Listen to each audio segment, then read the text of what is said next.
వస్తుంది కానీ తిరగడం వలన. కానీ ఆ సూర్యకాంతిలో ఎటువంటి భేదం లేదు, స్టడీగా ఉంటుంది.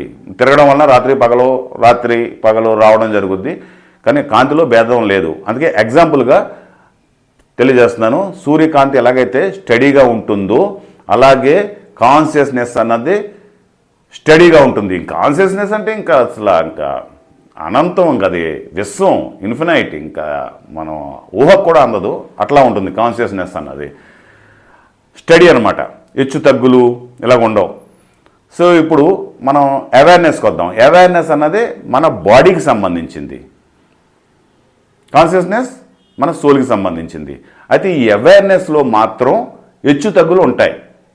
అంటే పెరగడం తగ్గడం ఇలాగ ఉంటాయి అవేర్నెస్లో. ఎప్పుడు వరకు? సర్టెన్ పాయింట్ వచ్చే వరకే, గుర్తుపెట్టుకోండి. ఒక పాయింట్కి రీచ్ అయ్యే వరకు అవేర్నెస్ని మనం